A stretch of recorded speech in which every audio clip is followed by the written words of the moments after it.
I want you guys to imagine yourself in 10 years. Who will you be? What will you be doing? And why? The person you'll be in 10 years will be determined by your actions, thoughts, choices, and experiences.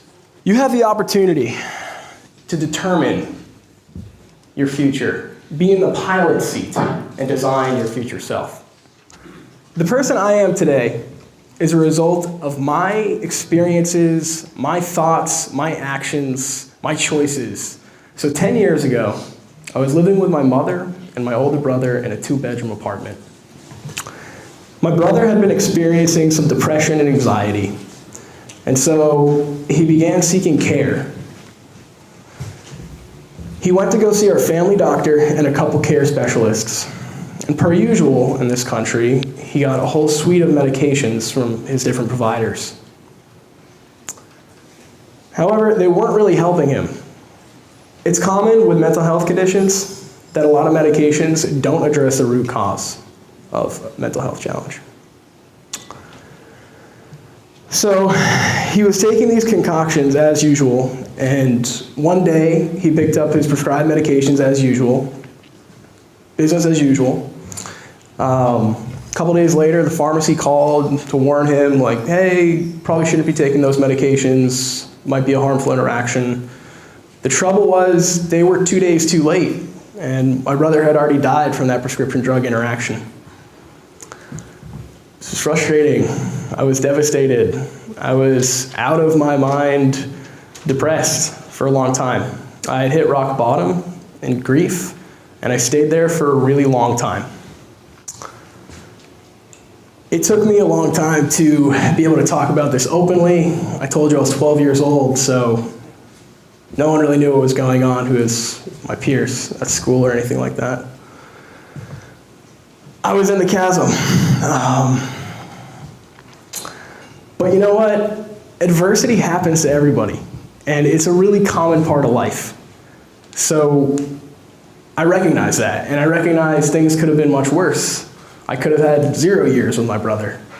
I think what made it so difficult is that he was just erased from the face of the earth without warning. Title of the talk, Harness the Power of Tenacity. Take the next step.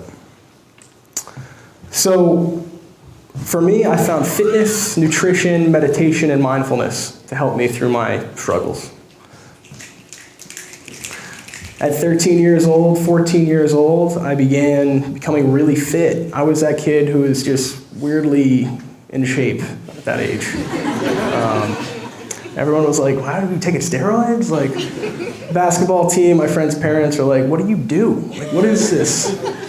Anyway, I was at my wit's end, and just with these positive coping skills, a supportive community, I was able to get back on my feet and take the next step for wellness and recovery.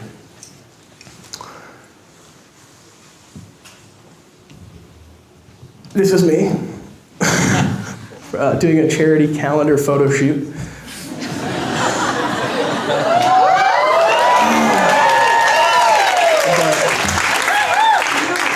That's not why I'm here. That was just for fun. Anyway, this is why I'm here. When I was in college, I got to college when I was 17, and I quickly found a community around innovation, creativity, and entrepreneurship.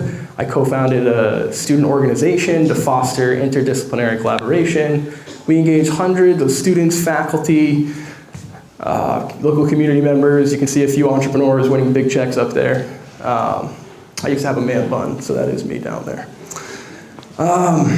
Anyway, this has all led from this really tragic story of this damaged child to this lived experience, really fueling the founding of my company, NextStep Health Tech.